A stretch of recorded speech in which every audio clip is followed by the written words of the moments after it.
dương có thua công sọt thua ấy bị đảo mà chẳng dương trong chui mình chơi mà chuyện sấy dương đang sáng với mình còn dương mà nếu dùng miên là ca chầm nài phải hot nuôi và hot miên chầm nâu thì phần tái chuyện sấy rong bao dương và rong bao dương mới sai dương lọc lọc can kia chỉ mình còn pri ấy đấy thì là mũi đôi dương ban chui đầu bộ quạt về để dương bây giờ mình vô quát đang quạt từ nà miền này khá tương vinh flow tiệt bà vinh flow mà đo đi chân tới dương su nó mới chân tới quạt đang từ na từ nấy dương quạt tôi ở quạt nơi bà nơi là hô đòi dương xoát vai rau của bộ đài quạt khơi mà đó là bộ đài quạt khoác hạt ọt này chẳng quạt nhà nơi dương ao từ riêng sâu đi chân tí từ bà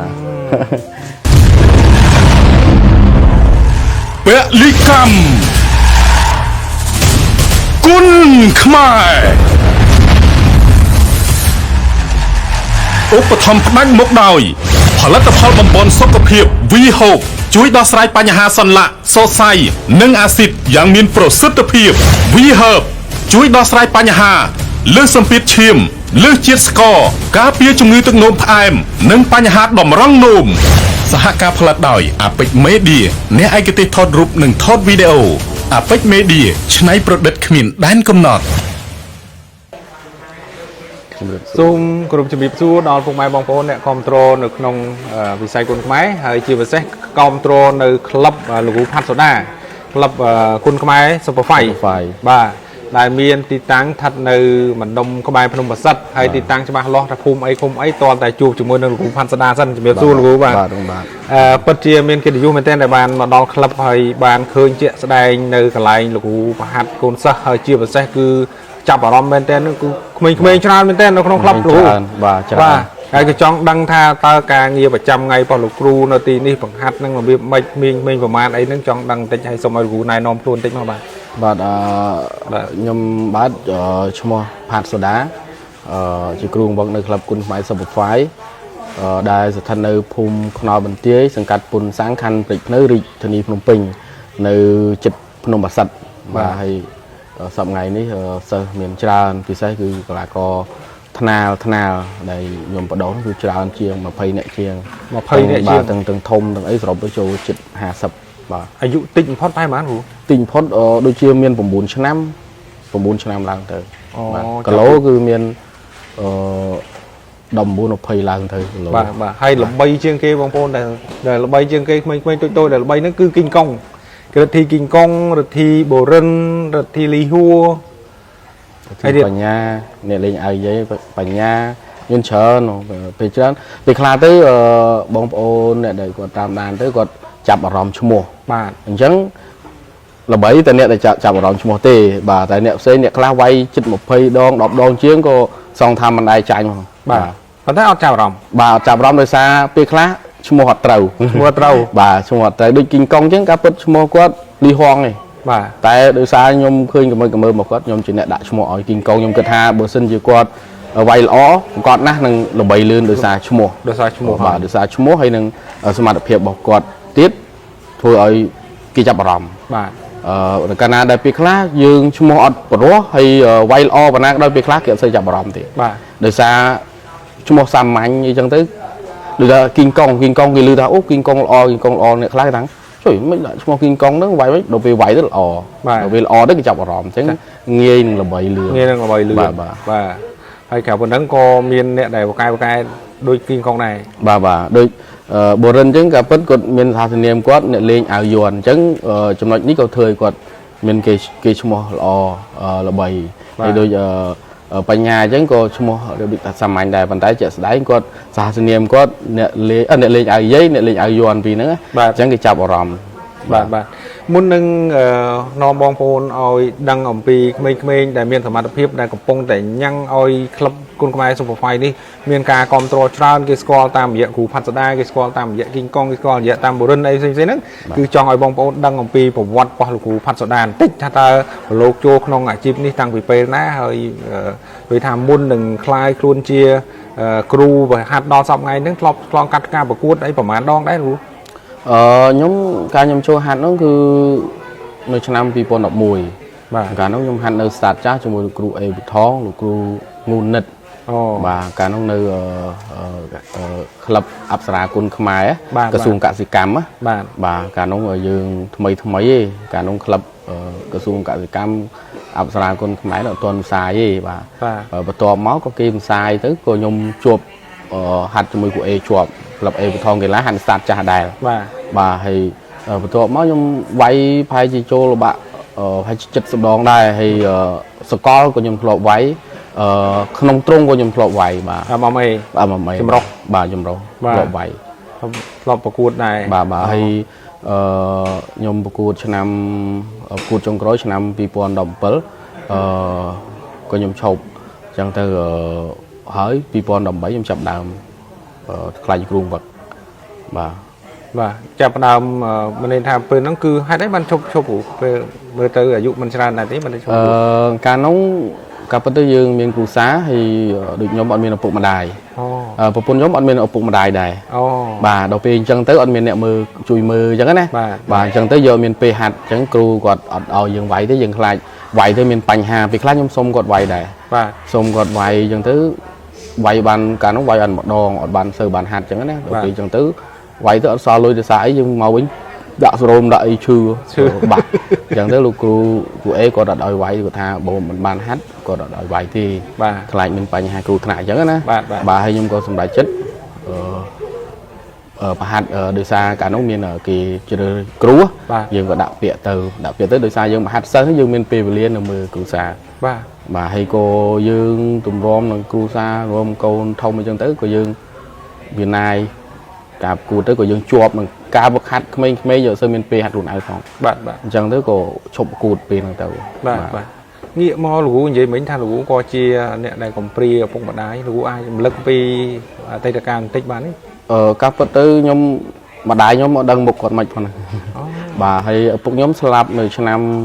2003ហ្នឹងគាត់ស្លាប់ខ្ញុំក៏ទៅប៊ូសនៅវត្តរហូតទៅសពថ្ងៃខ្ញុំអត់ដែរមានផ្ទះសម្បែងអីគេគឺរហូតដល់បច្ចុប្បន្ននេះធ្លាប់ប៊ូសទៀតធ្លាប់ប៊ូសបាន4ភាសាដែរហើយបន្ទាប់ពីចេញពីព្រះសង្ឃមកខ្ញុំមកធ្វើការអញ្ចឹងទៅឃើញនិស័យយើងស្រឡាញ់ណាដោយសារឪពុកខ្ញុំជាអតីតមេតាហានអីដែរអញ្ចឹងហើយគាត់ចូលចិត្តខាងវិស័យអញ្ចឹងទៅខ្ញុំគិតថាខ្ញុំចូលប្រឡូកក្នុងអាជីពនេះបាទហើយចាប់អារម្មណ៍រឿងថាហេតុអីបានផ្ដើមដំបូងឃើញ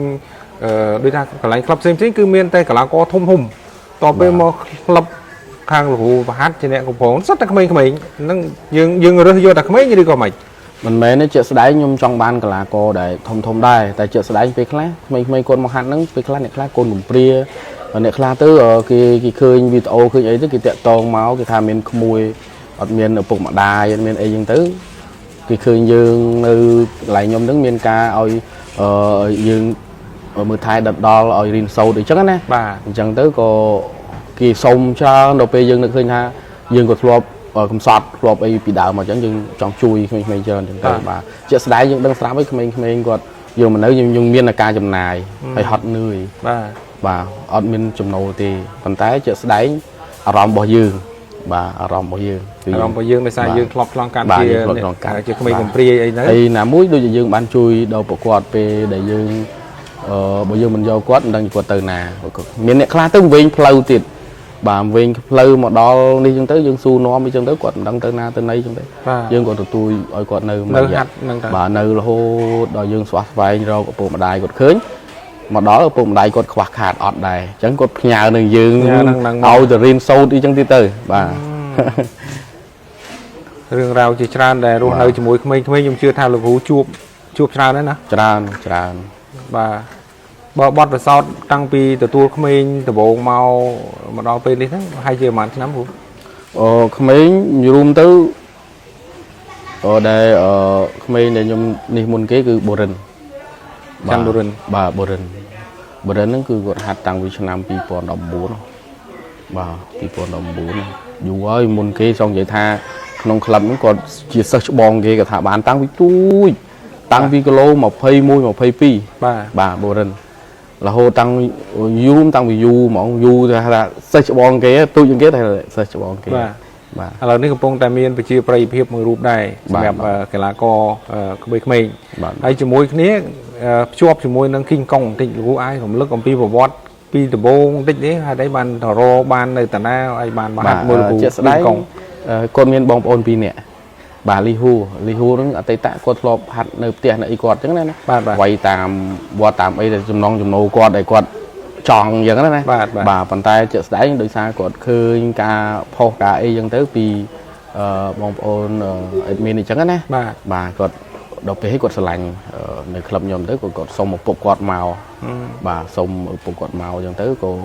យើងទទួលគាត់បាទតែគាត់ហាត់ទៅគាត់វាយបាន 4-5 ដងអញ្ចឹងទៅប្អូនគាត់មួយទៀតគាត់រសាមក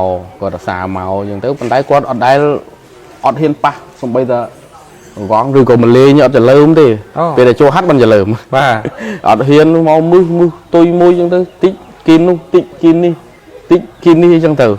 បាទរហូតថាយើងមកទឹកអីអញ្ចឹងទៅខ្ញុំស៊ូបងគាត់ថាវាចង់ហាត់មែនបានចេះតែមករហូតហ្នឹងថាចង់តែអត់ហ៊ានថាបើចង់ឲ្យឪពុកម្ដាយមកសុំមកបាទហ្នឹងហើយដល់ពេលអញ្ចឹងក៏ឪពុកគាត់មកសុំបាទមកសុំឲ្យហាត់តែម្ដងបើជាក់ស្ដែងក្មេងដែលមានឪពុកម្ដាយយើងមិនអាចចេះទទួលបានទេដោយសារកីឡាយើងដឹងស្រាប់ហើយគឺជាកីឡាឈឺសាច់ជួនកាលយើងគាត់បាទខ្លាចគ្រោះថ្នាក់គាត់ហាត់គាត់អីទៅបែកដួលឬក៏ច្រឡំវាយកែងឲ្យបែកឬក៏តតទៅក្រិចជើងបាក់អីចឹងទៅអត់បានទេអញ្ចឹងយើងត្រូវតែមានឪពុកម្ដាយមកទទួលត្រូវបើសិនជាអត់មានឪពុកម្ដាយត្រូវមានពូមីងឬក៏យាយបាទបានយើងទទួលលោកគ្រូមានបច្ចេកទេសតិចនិចអីដែលបង្ហាត់ក្មេងៗរហូតខ្លាយទៅជាកីឡាករដែលមានសមត្ថភាពតាំងពួកគាត់នៅក្មេងៗប៉ុន្តែមើលទៅអានេះជាទេពកោសល្យរបស់គាត់ឬក៏ដោយកត្តាដែលយើងជាអ្នកបណ្ដុះបណ្ដាលឲ្យគាត់ទៅតាមពិតទៅទាំងសងខាងមកជាកត្តាមួយដែលយើងខំជំរុញគាត់លើកទឹកចិត្តគាត់ហើយនឹងស៊ីសងលើការវិន័យរបស់គាត់ស្ដាប់បាទបើសិនជាគាត់មិនស្ដាប់មិនអីក៏មិនមែនថាគាត់អាចធ្វើបានល្អដែរសំខាន់លើខ្លួនគាត់ដែរគាត់ស្ដាប់ហើយគាត់យកចិត្តទុកដាក់ហ្នឹងគាត់ល្អហើយការវឹកហាត់មិនមែនថាយើងខ្លាំងយើងមានក្បាច់គុណច្រើនក្បាច់គុណដូនតាខ្មែរតែមួយទេបាទសំខាន់លើពួកគាត់ខំប្រឹងខ្លួនគាត់ដែរហើយយើងជាគ្រូយើងបានធ្វើមកជំរុញហើយនឹងវឹកហាត់តែប៉ុណ្្នឹងឯងហើយពួកគាត់មានតែខំប្រឹងហើយនឹងស្ដាប់វិន័យហើយនឹងវឹកហាត់តែប៉ុណ្្នឹងគឺល្អហើយមិនថាក្បាច់ពិសេសមកពីណាក៏អត់មានទេក្បាច់គុណដូនតាយើងទុកឲ្យទាំងអស់បាទជាស្ដែងការបត់ពិសោធន៍របស់គីងកុងអីគាត់មកដល់ឥឡូវបើគិតទៅប្រហែលប្រហែលឆ្នាំអីតែគាត់ចាប់ផ្ដើមហាត់មួយលោកគ្រូជាប់លាប់ឲ្យបានប្រកួតរហូតដល់ល្បីដូចជាមួយឆ្នាំដូចជាមួយឆ្នាំល្បាក់មួយឆ្នាំតិចមួយឆ្នាំជាងទេបាទអូពិតជា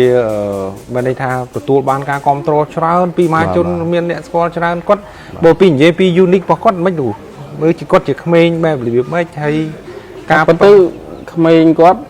ពេលខ្លះទៅមើលទៅដូចគាត់រឿងលពឹសពេលខ្លះទៅមើលទៅដូច slot បាទខ្ញុំយល់ទៅគាត់យល់ថាមិនជាក្មេងអាក្រក់ទេគាត់ថាលក្ខណៈទៅយើងមើលទៅគាត់ដូចរឿងលពឹសបន្តិចដូចជាមិនលពឹសហ្មងដូចយើងពិបាកមើលគាត់ដែរណាតែមិនជាបង្កបញ្ហាអីទេបាទហើយមកដល់ឥឡូវនេះការប្រកួតប្រកបប៉ុន្មានដងហើយដូច17ហើយ17ដងហើយបាទហើយភាគច្រើនគឺឈ្នះបាទមិនដែរចាញ់បាទមិនដែរចាញ់បាទមិនដែរចាញ់សោះហ្មងបាទមិនដែរចាញ់សោះហ្មងធ្លាប់ទាំងវាយ3-1ទៀតក៏ធ្លាប់វាយ3-1ទៀតនៅពេលដែលលោកគ្រូបង្ហាត់ហើយមានកូនសិស្សជាពិសេសគឺថ្នាលបានល្បីអញ្ចឹងចំពោះទឹកចិត្តរបស់ខ្លួនឯងខ្ញុំចង់សូមចែកម្លែកទៅមើលថាវាទទួលបានអារម្មណ៍មិនដែរយើងសប្បាយចិត្តដែលយើងបដូរបដាបានពួកគាត់ខ្លាយជា superstar របស់បងប្អូនអញ្ចឹងតែធម្មតាទោះបីជាគាត់ល្បីភាគច្រើនក៏គេនឹកឃើញគ្រូខ្លះដែរអញ្ចឹងក៏យើងមានមោទនភាពដល់ពេលខ្លះយើងទៅណាទៅណីសួរនេះគ្រូគីងកុងនេះគ្រូបូរិនបញ្ញាអីចឹងទៅបាទហើយយើងក៏មានមោទនភាពដែលយើងប្រហាត់របស់គាត់ទៅគាត់ធ្វើបានល្អគាត់ល្បីអញ្ចឹងទៅយើងសប្បាយចិត្តបាទយើងសប្បាយចិត្តខ្លាំងហ្មងពីដែលគាត់ជោគជ័យបាទហើយសប្តាហ៍ថ្ងៃនេះការតាមសង្វៀនអីផ្សេងហ្នឹងគឺគេមានតំណែងតំណងអីសម្រាប់ប្រកួតជាប្រចាំអញ្ចឹងទៅមានបច្ចុប្បន្នឥឡូវនេះថ្នាលយើងបានមានការប្រកួតច្រើនដោយសារបងប្អូនអ្នកគ្រប់គ្រងគាត់បងប្អូនគាត់អ្នកគ្រប់គ្រងច្រើនទៅធ្វើឲ្យ sponsor គេចាប់ដើមរៀបថ្នាលដែរអញ្ចឹងធ្វើឲ្យថ្នាលរបស់យើងបានចេញប្រកួតញឹកញាប់សម្រាប់ក្មេងៗលោកគ្រូមានគោលការណ៍ឲ្យគាត់ប្រកួតមួយខែប្រហែលដងអីមិនហ្នឹងបែងចែកយ៉ាងម៉េចជាក់ស្ដែងយើងក្មេងច្រើនអញ្ចឹងយើងវិលជុំគ្នា អ្នកខ្លះទៅមួយខែពីរទៅអ្នកខ្លះទៅក៏បានម្ដងទៅបាទយើងវិលជុំគ្នាប៉ុន្តែដោយគីងកុងបូរិនអីមកដូចជា2ខែ3ដងអីបានហើយបាទ2ខែ3ដងអីបានហើយបាទដើម្បីទុកពេលវេលាក៏រៀនសូត្រផងហ្នឹងរៀនសូត្រខ្លះទៅសងថាមួយខែម្ដងក៏បានដែរបាទព្រោះគាត់ទុកពេលវេលាគាត់រៀនសូត្រកាលណាដែលគាត់មានឈ្មោះវាយគាត់ធ្វើការវឹកហាត់ដែរបាទអត់ទាំងខ្លាំងអញ្ចឹងគាត់អត់សូវបានរៀនសូត្រទេរៀនអត់បានដល់ពេលខ្លះយើងគាត់ហត់នឿយហាត់ទៅអស់កម្លាំងអស់អីទៅគាត់មានពេលណាបានរៀនបានទៅមើលតែគ្រូបរៀនប៉ុន្តែគ្រូក្បាលគាត់អត់នៅទេបាទអញ្ចឹងពេលខ្លះទៅយើងទុកពេលវេលាគាត់រៀនខ្លះបាទឆ្លងកាត់ការរស់នៅជាមួយក្មេងៗផ្ទាល់លោកគ្រូទទួលបានអារម្មណ៍បែបម៉េចនៅពេលដែលក្មេងៗច្រើនអញ្ចឹងអារម្មណ៍យរួមទៅអារម្មណ៍រៀងថាសบายតិចជាងមូម៉ៅដោយសារក្មេងប៉ុន្តែគាត់ថាយើងនិយាយមិនថានេះទេលក្ខផលគាត់ក៏អត់ទេពីខ្លះទៅយើងដឹងស្រាប់ហើយក្មេងសំបីតែឪពុកម្ដាយតែគ្រូតែមកគ្រូសាក៏ពិបាកនឹងនេះកូនហើយទម្រាំខ្ញុំកូនចិត្ត20 30នាក់នោះហ្នឹងហើយអញ្ចឹងពេលខ្លះទៅយើងនិយាយឆ្វេងចេញស្ដាំនិយាយស្ដាំចេញឆ្វេងពេលខ្លះមូម៉ៅធុញអីចឹងដែរប៉ុន្តែយើងមានអារម្មណ៍មួយថាក្មេងគឺគាត់តែអញ្ចឹងឯងយើងយកអារម្មណ៍មកទៅក៏ផ្សាយទៅអត់អីទេបាទហើយជាក់ស្ដែងរហថ្ងៃហ្នឹងការចំណាយហូបចុកអីប្រចាំថ្ងៃហ្នឹងប្រហែលទៅចំណាយច្រើនបើមួយខែសងថា2000ទៅ2000ជាងបាទមួយខែ2000បាទបើខ្ញុំទិញហូបម្ដងខ្ញុំទិញម្ដងខ្ញុំទៅទិញម្ដងច្រើនហ្មងថាមកស្បោង10គីឡូឬក៏5គីឡូសាច់ដូចត្រីខ្ញុំទិញមក10គីឡូជាងយកមកប្រោះសាច់ជ្រូកអីខ្ញុំទិញម្ដង20គីឡូអញ្ចឹងទៅមកបាន4ថ្ងៃអីអស់បាទទិញម្ដង1លានជាងអីហើយបច្ចុប្បន្នឥឡូវនេះហូបរៀងថ្លៃទៀតបាទឥឡូវថ្លៃហូបចុះការចំណាយទាំងអស់ហ្នឹងតើបានចំណូលពីណាដើម្បីយកមកផ្គត់ផ្គង់ឲ្យវាមានថេរភាពប្រចាំថ្ងៃការហូបចុកប្រចាំថ្ងៃហូតក៏ពិតទៅបានមកពីចំណែកធំបានពីប្រធានក្លឹបបាទហើយចំណែកមានបងប្អូនគាត់ស្គាល់គាត់នេះគាត់ជួយតិចតួចទៅខ្លះទៅក៏ខែខ្លះទៅមានបងប្អូនជួយទៅខែខ្លះក៏អត់ចឹងទៅហើយក៏មានដូចជា sponsor គាត់បានជួយមួយខែ1លានដែរវាឲ្យទីវបាទគាត់ជួយមួយខែ1លានដែរបាទហើយយើងខ្ញុំធ្វើការខ្លះអីខ្លះអញ្ចឹងទៅយើងប្រម៉ែបងចូលគ្នាឲ្យសិស្សវាយខ្លះទៅតែជាក់ស្ដែងសិស្សយើងអត់សូវបានមកទេដោយសារសិស្សធ្វើច្រើនយើងសិស្សតូចបាទគាត់វាយបានលុយតិចតួចទេបាទគ្រូក្រៅពីប្រហាត់នៅក្លឹបនេះគ្រូគាត់ធ្វើអាញាកដាលអញ្ចឹងបាទធ្វើអាញាកដាលចៅក្រមហ្នឹងហើយធ្វើអាញាកដាលចៅក្រមបានទប់ដែរមួយទឹកប្រហែលសង្វៀនសម្រាប់គ្រូមួយទឹកបាន3 4នេះដែរក្នុងមួយទឹកអី30,000 40,000នេះដែរមួយខែអីចូល300ឯដែរយើងបានជួយសម្រួលដល់យើងខ្លះដែរបាទដោយសារយើងមានគ្រូសារបស់យើងផ្ទាល់ខ្លួនហើយគ្រូសាធំនោះគឺអ្នកឯងគុណខ្មែរនេះឯងបាទអញ្ចឹងបើយើងមិនព្យាយាមរកពីនោះរកពីនេះទេគឺយើងទុកជាប់ទេព្រោះយើងនឹងស្រាប់អីក្មេងៗក៏ត្រូវការហូបចុកបបោបាទអ្នកដែលស្នាក់នៅផ្ទាល់នៅក្នុងក្លឹបនេះចំនួនប្រហែលអ្នកជាង30អ្នកជាង30អ្នកជាងហើយក្នុងនោះក៏មានអ្នកដែលគាត់ទៅផ្ទះវិញដែរទៅផ្ទះប្រហែលជាល្បាក់10អ្នកជាងទេគាត់ហាត់ឲ្យគាត់ទៅផ្ទះដោយសារផ្ទះគាត់ចិត្តហ្នឹងបាទចិត្តហ្នឹងពេលច្រើនអ្នកដែលនៅតំបន់នេះប្រហែលជាល្បាក់10អ្នកអញ្ចឹងក្រៅពីហ្នឹងគឺមកពីក្រៅមកពីក្រៅខេត្តបាត់ដំបងកំពង់ធំសៀមរាបកពតអីចឹងទៅព្រៃវែងពងឆ្នាំងពងចាមទីមានជ័យដល់មានជ័យអីចឹងទៅបាទហើយឥឡូវនេះសម្រាប់ក្តីសុបិនរបស់លោកគ្រូទៅមុខទៀតតើមានកម្រោងអីក្នុងការក្នុងវិស័យបណ្ដាលនេះក្នុងវិស័យបណ្ដាលនេះគម្រោងរបស់ខ្ញុំធំហ្មងណាបាទគឺខ្ញុំចង់រកកន្លែងដែលត្រឹមត្រូវមួយសម្រាប់ឲ្យគាត់ស្នាក់នៅឲ្យបានស្រួលព្រោះ